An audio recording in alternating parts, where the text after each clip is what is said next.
Hello and welcome to SPMIS Academy. Today we will analyze important newspaper articles of 12th September 2023. Please note you can download the PDF version of today's newspaper analysis by clicking the link given in the comment section. This is the list of the topics that we will be covering from today's newspaper, and the first article is a quote which reads, "The heaviest penalty for declining to rule is to be ruled by someone inferior." तो ये coat दिया है प्लेटो ने और ये coat काफी अच्छा है। It is useful for essay writing, हो सकता है सीधा सीधा आ जाए, इनडायरेक्टली आप इसका इस्तेमाल कर सकते हैं। GS paper for ethics and integrity में भी सीधा ये क्वेश्चन के फॉर्मेट में दिख सकता है। जैसा कि मैंने आपको पहले ही बताया, the quote has been given by Plato and Plato was an ancient Greek philosopher. Plato belongs to the generation of Socrates, तो he was disciple of Socrates और प्लेटो के डिसाइपल थे एरिस्टोटल। सो ये जो ट्रायो है, they are considered to be the greatest in western philosophy, in ancient western philosophy. और इन्होंने polity governance में क्या क्या पॉलिटिकल फिलोसफीज होनी चाहिए उस पर काफी डिटेल में थ्योरीज दी हैं।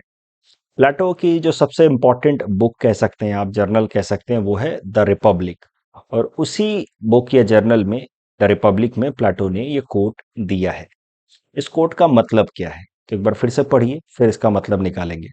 The heaviest penalty for declining to rule is to be ruled by someone inferior. मैंने आपको पहले भी कहा है कि जब भी हम लोग कोट डिस्कस करें तो उसी वक्त आप वीडियो को पॉज कीजिए कोट सुनने के बाद, और फिर आप थोड़ा खुद एनालाइज करने की कोशिश कीजिए कि what comes to your mind when you read this quote, what ideas do hit your mind. You do your own brainstorming and then read my analysis, hear my analysis. तो ये जो ब्रेनस्टॉर्मिंग वाला part है, ये आपके सोचने की जो कैपेबिलिटीज हैं उनको इम्प्रूव करेगा और वही आपको हेल्प करेगा एसे राइटिंग के दौरान इन द एग्जाम। चलिए अब देखते हैं इस कोट का मतलब क्या है। In a simple word, this quote means कि जो अच्छे लोग हैं, जो कैपेबल लोग हैं, इन जनरल उनको पावर प्रैक्टिस करना अच्छा नहीं लगता है। They are not very much interested in to getting power. They are also not very much interested in to reforming society, क्योंकि उनको पढ़ना लिखना, अपनी दुनिया में रहना अच्छा लगता है। बट फिर भी प्लेटो कहते हैं, yet such people must take the responsibility of reforming society, such people must enter into politics. नहीं तो होगा क्या कि फिर बुरे लोग पॉलिटिक्स में जाएंगे और फिर करप्शन फैलेगा। तो इसी कोट को दूसरे तरीके से भी कहा जा सकता है कि the price good men pay for indifference to public affair is to be ruled by evil men.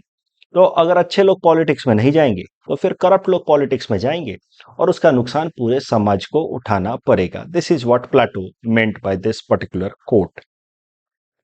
तो आखिर प्लेटो ने ये कोट दिया क्यों, किस कॉन्टेक्स्ट में दिया, वो भी जरा देखते हैं। तो देखिए, प्लेटो जिस वक्त ग्रीक सोसाइटी में थे, एथेंस सिटी स्टेट को वो बिलोंग करते थे, वो सोसाइटी काफी डीजेनरेट हो रहा था, करप्ट हो रहा था, एथेंस की सोसाइटी।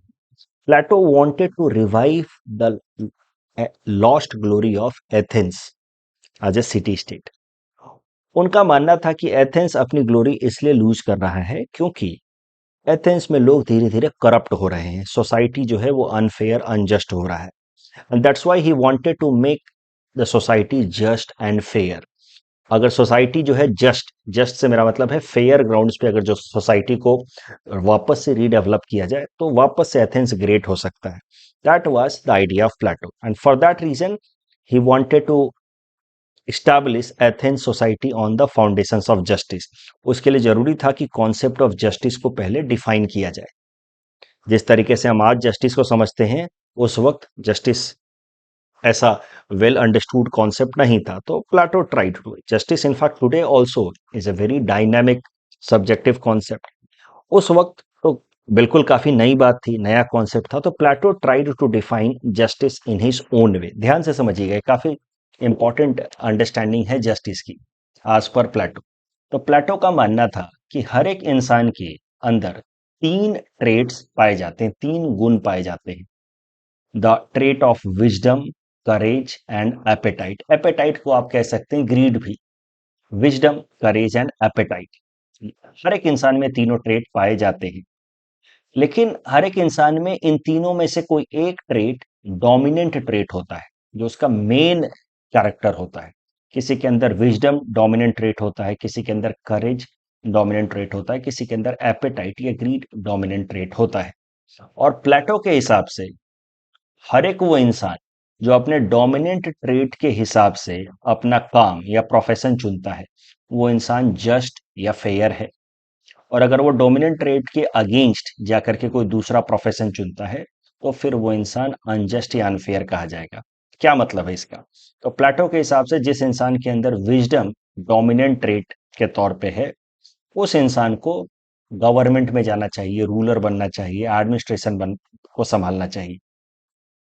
इसी कॉन्टेक्स्ट में प्लेटो ने कॉन्सेप्ट दिया है, the concept of philosopher king. क्योंकि जिसके अंदर विजडम डोमिनेंट ट्रेट है, वो इंसान क्या है? फिलोसोफर टाइप है। फिलोसोफर मतलब होता ही है someone who has love for knowledge. तो फिलोसोफर किंग का कॉन्सेप्ट आया प्लेटो के इस आइडिया से कि किसी भी इंसान के अंदर अगर विजडम डोमिनेंट ट्रेट है, उसी इंसान को गवर्न करना चाहिए, उसी इंसान के हाथ में पावर होना चाहिए। यानी कि जो फिलोसोफर होने चाहिए, ऐसे लोग होने चाहिए पावर में, ऐसे लोग बनने चाहिए किंग। जिसके अंदर करेज है, उसको सोल्जर बनना चाहिए, वॉरियर बनना चाहिए। जिसके अंदर एपेटाइट है, उसको बिजनेस करना चाहिए। तो प्लेटो के हिसाब से एपेटाइट या ग्रीड होना बुरी बात नहीं है। आपके अंदर अगर थोड़ी बहुत ग्रीड है, एपेटाइट है, और आप बिजनेस कर रहे हैं, तो यू आर जस्ट फेयर। आपने अपने डोमिनेंट ट्रेट के हिसाब से अपना प्रोफेशन चुना है। प्लेटो के हिसाब से अनफेयर या अनजस्ट सोसाइटी तब होती है जब लोग अपने डोमिनेंट ट्रेट के अगेंस्ट जाकर के अपना प्रोफेशन चुनते हैं। फॉर एग्जाम्पल, एपेटाइट वाला इंसान मान लीजिए चला गया पॉलिटिक्स में, उसके हाथ में पावर आ गया, तब तो वो करप्शन करेगा ही, घोटाले करेगा ही, स्कैम करेगा ही। देखिए, स्कैम करने के लिए करेज भी चाहिए। तो एपेटाइट या करेज वाला इंसान अगर चला गया आप पावर में, उसके हाथ में पावर आ गया, करेज वाले इंसान के हाथ में पावर आ गया, तो वो गरीबों को हरास करेगा, सताएगा, रैश हो सकता है। Excessive courage might lead to rashness. तो प्लेटो यही कहते हैं कि only those people who have wisdom of dominant trait should have power to govern और रूल। तो इसी कारण से अब ध्यान से समझिएगा, Plato said democracy is the worst form of government. Plato के हिसाब से जो डेमोक्रेटिक फॉर्म ऑफ गवर्नमेंट है, जिसको मौजूदा टाइम में हम लोग बेस्ट फॉर्म ऑफ गवर्नमेंट कहते हैं, प्लेटो कहते हैं ये वर्स्ट है। क्योंकि डेमोक्रेसी में क्या है? Rule of people. पीपल में इन जनरल एपेटाइट वाले लोग ज्यादा होते हैं, बिजनेस क्लास लोग ज्यादा होते हैं, काम काज करने वाले लोग ज्यादा होते हैं। पीपल में इन जनरल करेज वाले लोग भी ज्यादा होते हैं, क्योंकि ये जो विजडम डोमिनेंट ट्रेट है ना, ये रेयर है। प्लेटो कहते हैं कि दीज पीपल आर गोल्ड, करेज वाले लोग सिल्वर है, एपेटाइट इज आयरन। तो विजडम वाले लोग रेयर है। अभी डॉक्टर एपीजे अब्दुल कलाम जी जैसे लोग तो कम हैं, अटल बिहारी वाजपेयी जी जैसे लोग तो कम हैं दुनिया में। तो अगर आप हम डेमोक्रेसी में रूल ऑफ पीपल जब कर देते हैं, तो we give power to each and every individual in society. वहां पे indirectly power goes into the hands of people having appetite and courage. और ये लोग फिर इनके हाथ में पावर आएगा, तो नेचुरली लोग जो हैं वो वोट करेंगे, अपने रिप्रेजेंटेटिव्स को चुनेंगे इन द कास्ट और communal line. People will those who get into the power, उनको कास्ट या कम्युनल लाइन पे चुन करके भेजा गया है, वो लोग वहां जाकर के करप्शन करेंगे। क्योंकि पढ़ मतलब विजडम वाले लोग बहुत कम हैं समाज में। और उन लोगों को इन जनरल आप सोचेंगे कि इलेक्शन से चुन करके आ जाएं, it is not possible. Such people have to be, these people are a philosopher kind of people. It rarely happens कि डॉक्टर एपीजे अब्दुल कलाम जी जैसे या अटल बिहारी वाजपेयी जी जैसे लोगों को सच में पावर भी मिल जाए। और इसी कारण से प्लेटो कहते हैं कि democracy is the worst form of government where power flows into the hands of common people, where people having appetite are large in number and that leads to problem of corruption in society. Of course Plato के इस concept of philosopher king का criticism भी होगा, क्योंकि इससे dictatorship का rise हो सकता है, जिसके फिलोसोफर अपने आप को डिक्लेयर करके कोई इंसान पावर ग्रैब कर ले।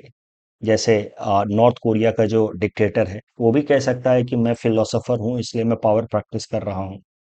And that person might turn into dictator and harass people. लेकिन फिर प्लेटो के कई सारे डिफेंस में भी आर्गुमेंट्स दिए हैं बाद के कई सारे फिलोसोफर्स ने। प्लेटो के सपोर्ट में फिलोसोफर्स कहते हैं कि लुक, जिन इंसानों के पास विजडम डोमिनेंट ट्रेट के तौर पे होगा, सच पीपल आर फिलोसोफर्स। और जिनके पास विजडम होता है डोमिनेंट ट्रेट के तौर पे, these people are more interested in reading, writing, learning new things. उनको अगर आप पावर दे भी देंगे तो वो इस पावर को अपनी जिम्मेदारी या ड्यूटी की तरह देखेंगे, ना कि एक मीन्स की तरह टू हैरास अदर्स और commit corruption. So even if such people get power, they will see power as their duty and they will not harass others. So corruption या misgovernance arises when people with appetite and courage gets power. ऐसे लोग जब power में जाते हैं, करेज वाले लोग power में जाएंगे तो दूसरों को थ्रास करते रहेंगे, रैश हो जाते हैं वो लोग। एपेटाइट वाले करप्शन करेंगे, स्कैम करेंगे। अभी देखिए दूसरी बात भी सही है। अभी क्या सच्चाई है क्या नहीं है, फिलोसोफर्स तो एक फिलॉसफी देते हैं, but in real world things are much more complex. ये भी तो कहा जाता है कि पावर करप्ट्स, तो even a philosopher might get corrupted when gets the power, that's also a thing. So when you are writing an essay you can write a contrary point also, opposite point भी, कि यहाँ पे Plato ऐसी बातें गलत है because power corrupts and absolute power corrupts absolutely, right. But एक बार फिर से आते हैं प्लेटो का ये जो कोट है, the heaviest penalty for declining to rule is to be ruled by someone inferior. अगर अच्छे लोग पावर में जाना नहीं चाहेंगे तो फिर इसका नतीजा यही होगा कि इंफीरियर लोग पावर ग्रैब करेंगे और समाज में फिर वो करप्शन करेंगे। So capable people in general are disinterested in reforming society but they must. अब जब मैं ये कोट पढ़ता हूं तो मुझे नायक मूवी याद आती है। समझाने के लिए बस मैंने दिया है, एग्जाम में लिखिएगा मत। अगर आपने देखी हो तो ये तो एक कैरेक्टर था, मुझे लगता है शिवाजी राव नाम का कैरेक्टर था उसमें। वो परेश रावल बार बार इसको समझाते रहते हैं कि आप पॉलिटिक्स ज्वाइन कर लीजिए, आप अच्छे आदमी। और ये शिवाजी राव कहते हैं कि नहीं, हमारे लिए पॉलिटिक्स नहीं है, हम लोग कहाँ जाएंगे, पॉलिटिक्स से गंदी दुनिया है। उसमें एक बार परेश रावल गुस्सा करे कहता है कि तुम्हारे जैसे लोगों के कारण देश का ये हाल है। अगर तुम्हारे जैसे लोग इलेक्शन में पार्टिसिपेट नहीं करेंगे, वोट नहीं करेंगे, सरकार नहीं चुनेंगे या खुद सरकार में का हिस्सा नहीं बनेंगे तो देश का यही हाल होगा। और तुम लोग टीवी देखोगे, शिकायत करोगे, फिर सो जाओगे। So if you actually want to change the country, then get into politics. The heaviest penalty for declining to rule, अगर आप रूल करने से डिक्लाइन करते हैं तो you will be ruled by someone inferior, that is the penalty. So ये quote को यहाँ पे मैंने एक्सप्लेन कर दिया, इस तरह से शॉर्ट में आप लिख सकते हैं। ये कोट प्लेटो ने दिया है, aimed at creating just and fair society. Just society Plato के हिसाब से वो है जहां पे हर एक इंसान जस्ट है। जस्ट सोसाइटी कब बनेगी, फेयर सोसाइटी कब बनेगी, जब हर एक इंसान फेयर तरीके से बिहेव करेगा।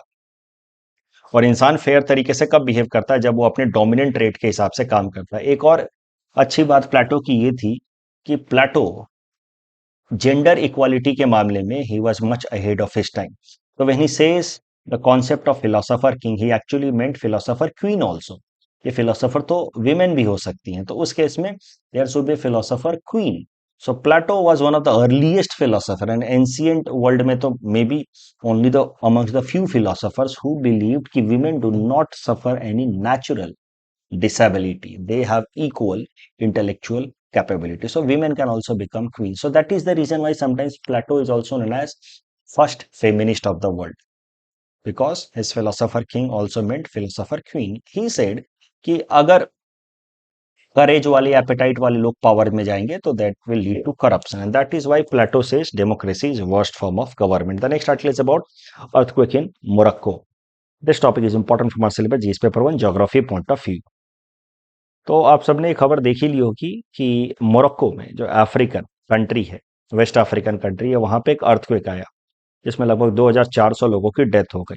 ये अर्थक्वेक इतना डेंजरस इसलिए हो पाया क्योंकि इसका जो फोकस या हाइपो सेंटर था that was very shallow. Shallow मतलब अर्थ के सरफेस से काफी नजदीक था, सिर्फ 18 किलोमीटर के डेप्थ पे था। जो सैलो फोकस अर्थक्वेक होते हैं ना, उनका एनर्जी काफी हाई इंटेंसिटी में अर्थ के सरफेस तक पहुंचता है और वो काफी ज्यादा डिस्ट्रैक्शन क्रिएट करता है।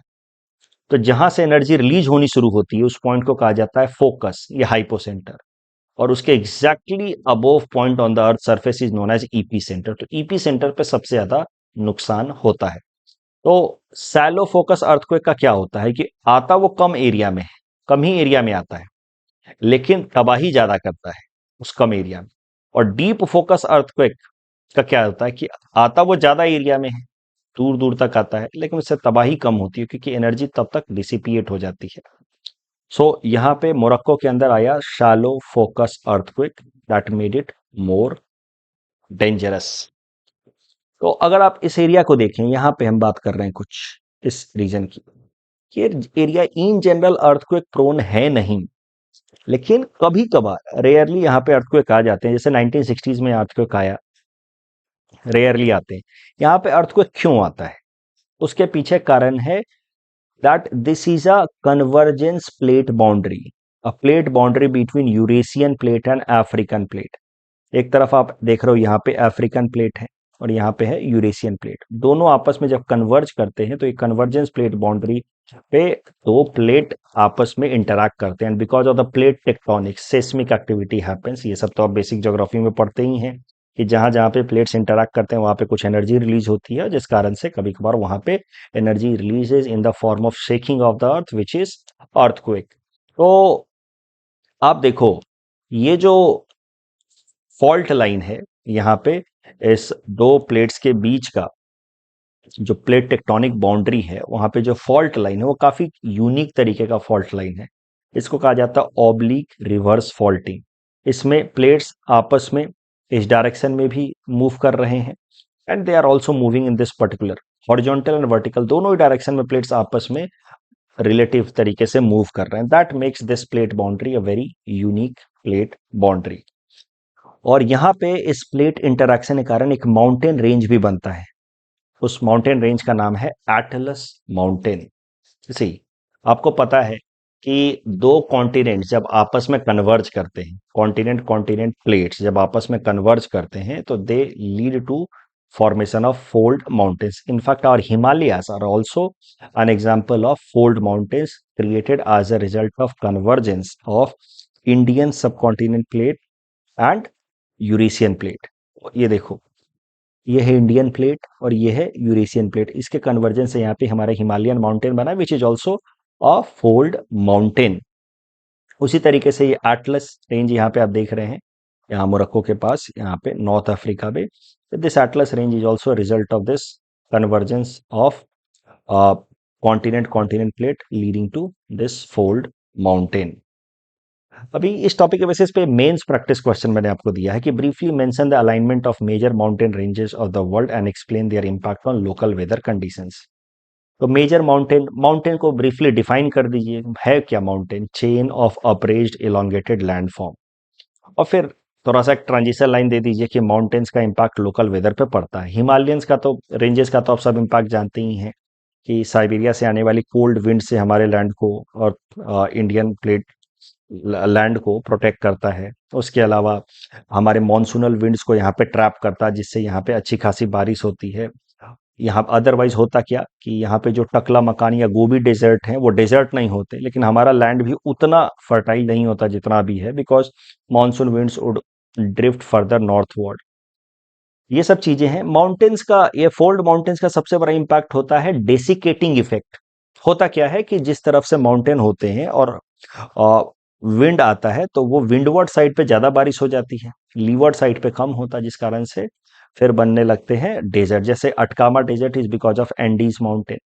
ये सहारा डेजर्ट आप देखो, इसको कुछ हद तक आप एसोसिएट कर सकते हैं with this Atlas mountain, but Sahara desert का इतना इलोंगेटेड होने के पीछे एक बड़ा कारण ये भी है कि it lies on the sub tropical region, high pressure zone, जो यहाँ पे विंड जो है वो सबसाइड कर रही है। सबसाइड रीजन में विंड जहां सबसाइड करती है हाई, वहां पे फिर कभी भी ज्यादा रेनफॉल नहीं होता है, क्लियर स्काई होता है। रेनफॉल ना होने के कारण फिर यहाँ पे पूरा का पूरा एक एलोंगेटेड डेजर्ट बना। ये सब बेसिक ज्योग्राफी क्लास में आप पढ़ते होंगे। ये प्रैक्टिस क्वेश्चन दिया है मैंने, इसको अटेम्प्ट कीजिए। यहाँ पे थोड़ा सा हिंट्स भी दे दिया।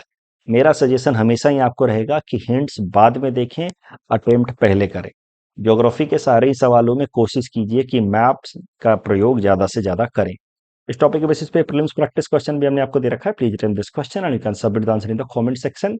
यहाँ पे ये रिवीजन पेज है, इसको आप अपने नोटबुक में लिख सकते हैं ताकि आप फ्यूचर में आराम से रिवाइज कर पाए। The next topic is one sun one world one grid initiative.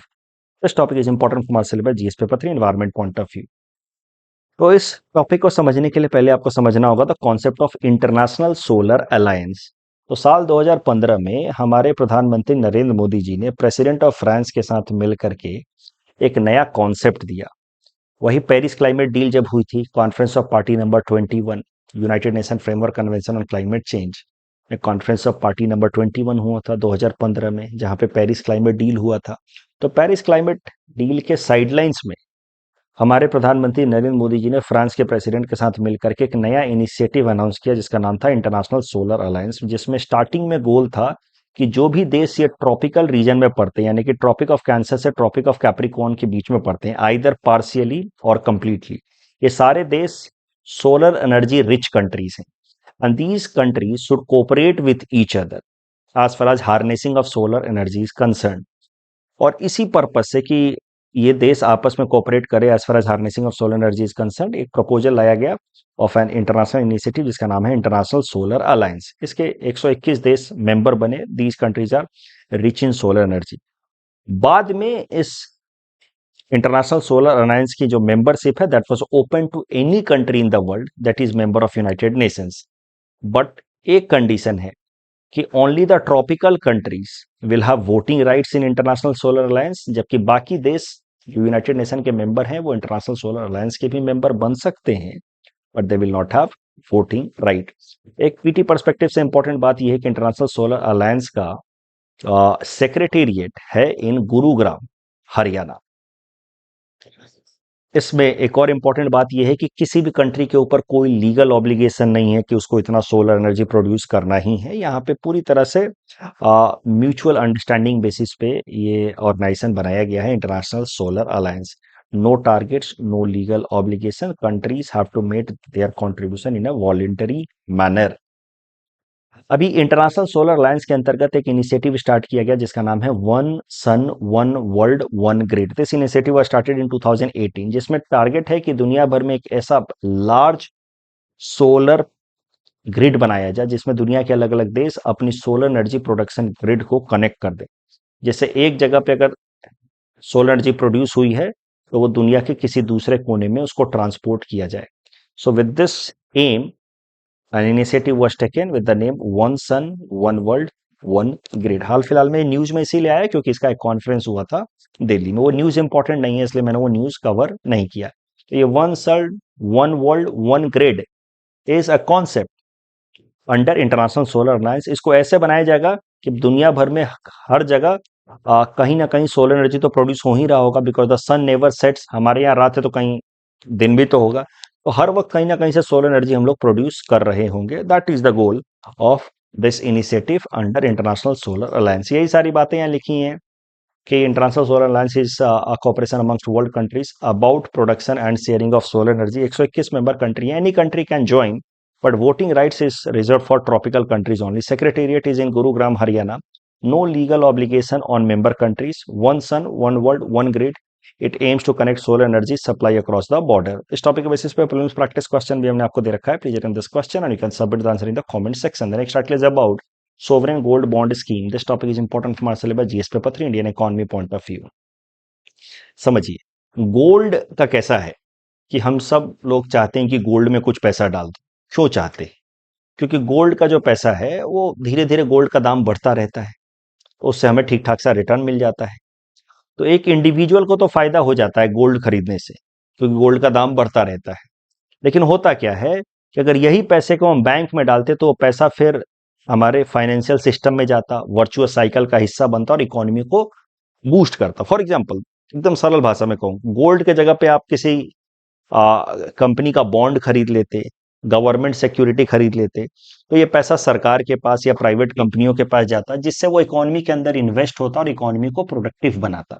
But gold से पर्सनली आपको फायदा हुआ लेकिन इकोनॉमी को कोई फायदा नहीं हुआ। So that is one negative thing about making investment in gold. It is helpful eight personal level but not productive eight economy level. दूसरा, गोल्ड हमारे देश में नेचुरली तो बहुत ज्यादा मिलता है नहीं, तो एक्सेसिव गोल्ड के डिमांड के कारण, एक्सेसिव गोल्ड एपेटाइट के कारण हमें गोल्ड इंपोर्ट करना पड़ता है।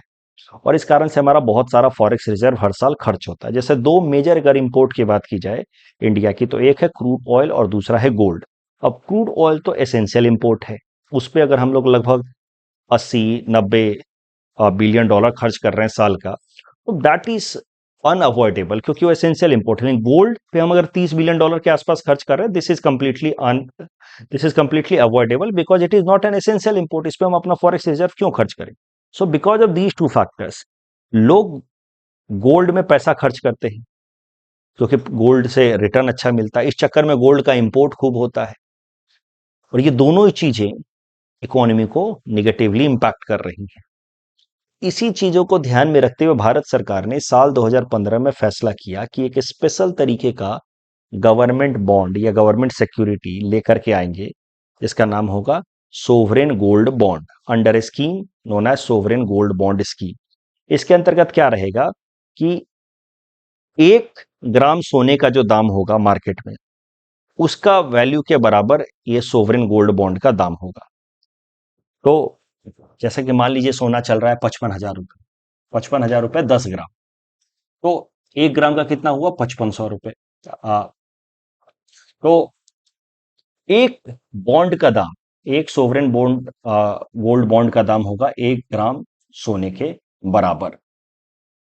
तो इस तरीके से सोवरेन गोल्ड बॉन्ड रिलीज किया जाता है। सोवरेन गोल्ड बॉन्ड रिलीज करने के पीछे मेन इंटेंशन ये होता है कि जो इन्वेस्टर है वो फिजिकल गोल्ड में पैसा डालने के बजाय सोवरेन गोल्ड बॉन्ड में डालेगा, तो at least the money will come to the government which will be used by the government for making investment in the economy and that will boost the economy. और उम्मीद ये है कि वो आदमी पैसा डालेगा सोवरेन गोल्ड बॉन्ड में, क्योंकि सोवरेन गोल्ड बॉन्ड में काफी सारे फायदे हैं। अभी आपको फिजिकल गोल्ड खरीदोगे तो उसको कहीं स्टोर करके रखना होगा। Sovereign gold bond dematerialised format में, यानी कि डिजिटल फॉर्मेट में भी स्टोर होकर के रह सकता है, बिल्कुल सेफ सिक्योर तरीके से। ये गोल्ड, फिजिकल गोल्ड कोई चुरा सकता है, सोवरेन गोल्ड बॉन्ड कोई चुरा नहीं सकता। आप इसको एक बार गोल्ड बॉन्ड खरीद लिया, आपने एक बॉन्ड खरीदा 1 ग्राम गोल्ड के बराबर, 8 साल बाद जो गोल्ड का दाम होगा उस गोल्ड के दाम के बराबर पे ही आपको ये बॉन्ड मच्योर होगा। यानी कि आज आपने मान लीजिए खरीदा 5500 रुपए का, 8 साल बाद गोल्ड का दाम हो गया 8,000 रुपए, तो आपको इस बॉन्ड के बदले में 8,000 रुपए मिलेगा। यानी कि सोवरेन गोल्ड बॉन्ड को खरीदना is as good as gold खरीदना। तो आपको गोल्ड के भाव पे तो रिडीम होगा ही आपका बॉन्ड, प्लस आपको 2.5% इंटरेस्ट भी मिलेगा। So in that way sovereign gold bond is beneficial in many ways. Maturity period 8 साल का, यानी कि आज लगाएंगे तो 8 साल बाद मैच्योर होगा। लेकिन आज गोल्ड के दाम पे खरीदिए, 8 साल बाद उस टाइम का जो गोल्ड का दाम होगा उस पर रिडीम कीजिए, 2.5% इंटरेस्ट भी मिलेगा। कैपिटल गेन टैक्स से एग्जेम्पशन है, हाँ, लेकिन इसमें जो इनकम होगा that will be taxable under income tax act. तो ये सब तमाम फायदे हैं गोल्ड बॉन्ड में इन्वेस्टमेंट करने के। और इन्हीं चीजों को ध्यान में रखते हुए भारत सरकार ने इस उम्मीद में कि सोवरेन गोल्ड बॉन्ड के लॉन्च होने के बाद लोग गोल्ड खरीदना कम करेंगे, इससे पैसा इकोनॉमी में भी आएगा, प्लस गोल्ड का जो इंपोर्ट है वो भी कम होगा। That is how it will benefit the economy. तो सोवरेन गोल्ड बॉन्ड स्कीम को लॉन्च करने के बाद भारत सरकार क्या करती है, आरबीआई को अलाउ करती है टाइम टू टाइम कुछ कुछ सोवरेन गोल्ड बॉन्ड को रिलीज करने के लिए मार्केट में। It's not available always. जब आरबीआई अनाउंस करती है कि हम सोवरेन गोल्ड बॉन्ड लेकर के आए हैं कुछ, तभी हम लोग खरीद सकते हैं। तो इसी से रिलेटेड एक करंट न्यूज है कि आरबीआई हैज रिसेंटली अनाउंस्ड कि it is going to issue some sovereign gold bond in coming days. तो सोवरेन गोल्ड बॉन्ड से रिलेटेड ये तमाम इंफॉर्मेशन यहाँ लिखे हुए हैं। Issued by Reserve Bank of India on behalf of the government. Eligibility, the bond would be restricted for the sale of residents to India, Hindu Undivided Family Trust and all. Denomination, the bond would be denominated in multiples of gram of gold with basic unit 1 ग्राम। तो minimum आप 1 ग्राम का खरीद सकते हैं। 8 साल की maturity होती है, लेकिन 5 साल बाद आप इसको रिडीम कर सकते हैं, यानी कि 5 साल का मिनिमम लॉक इन पीरियड होता है। अभी सोवरेन गोल्ड बॉन्ड का अगर आप इंप्लीमेंटेशन देखें तो इससे बहुत ज्यादा फायदा हुआ नहीं है। It has been partially successful. Reason कि सोवरेन गोल्ड बॉन्ड आपको रिटर्न तो दे देता है गोल्ड जितना, लेकिन गोल्ड का हमारे देश में कल्चरल वैल्यू भी है। अलग अलग त्योहारों में, फंक्शन में लोग गोल्ड पहन के जाते हैं, गहने पहन के जाते हैं। अब त्योहारों में, फंक्शंस में गले में गोल्ड बॉन्ड लटका के थोड़ी जाओगे। सो कल्चरल वैल्यू तो पूरा करता नहीं है sovereign gold bond. Plus gold bond में अगर आप पैसा लगाते हो तो 5 साल के लिए तो कम से कम पैसा जो है आपका लॉक इन हो जाता है। गोल्ड का कैसा है, जब जरूरत पड़ेगी तो आप बेच सकते हो। दैट दी टू फैक्टर्स के कारण sovereign gold bond scheme has not been very much successful as it was anticipated. इस टॉपिक के बेसिस पे प्रीलिम्स प्रैक्टिस क्वेश्चन मैंने आपको दे रखा है। Please attend this question and you can submit the answer in the comment section. Investment in gold not productive for economy, plus it increases the demand of gold and thus it increases the import of gold. To avoid this, government introduced sovereign gold bond scheme. एक sovereign gold bond is equal to 1 gram of gold, redeemed at market rate of gold with some nominal interest also offered. But the scheme is not very successful because of cultural value of gold and 5-year lock-in period. CAG flags lapses in Moitri scheme. This topic is important from our syllabus, GS paper 5, Assam issues point of view. Moitri scheme stands for Mission of Overall Improvement of Thana for Responsive Image. सरल भाषा में कहें तो मोइत्री scheme start किया था असम सरकार ने 2016 में, जब हमारे चीफ मिनिस्टर सर्बानंद सोनोवाल जी थे। और इसका मेन गोल था कि हमारे स्टेट के कम से कम 345 पुलिस स्टेशन का इंफ्रास्ट्रक्चर को इम्प्रूव किया जाए, सिटीजन फ्रेंडली बनाया जाए। लेकिन हाल फिलहाल में एक सीएजी ने ऑडिट किया। कंट्रोलर ऑडिटर जनरल आपको पता है, यूनियन लेवल की एक ऑडिट एजेंसी है, कॉन्स्टिट्यूशनल बॉडी है। It has conducted a survey, a report it has prepared on implementation of Maitri scheme. उसमें उन्होंने पाया कि कई सारे इम्प्लीमेंटेशनल इश्यूज हुए हैं, अभी भी ये स्कीम इंप्लीमेंट नहीं हुआ है। 48 out of 119 police station taken up during first and second phases remained incomplete. और कॉन्ट्रैक्ट देने में, टेंडरिंग प्रोसेस में काफ़ी सारे जगहों पे लैप्सेस हुए हैं। इन्फ्लेटेड कॉस्ट पे कॉन्ट्रैक्ट निकाला गया है, प्रॉपर लाइसेंसिंग या प्रॉपर वेरिफिकेशन नहीं किया गया कॉन्ट्रैक्टर्स का। So many lapses have been found in implementation of Maitri scheme. Maitri scheme 2016 का modernisation of police station of Assam, current news CAG flagged issues with implementation awarding contracts with the scheme. Global biofuel alliance से related पहला statement तो सही है, लेकिन दूसरा गलत है, because it is not Brazil but US which is largest producer. और चेरियाल स्क्रॉल पेंटिंग से रिलेटेड दोनों स्टेटमेंट सही है, कल भी मैंने आपको बताया था। That's all from our side for today. Thanks for watching.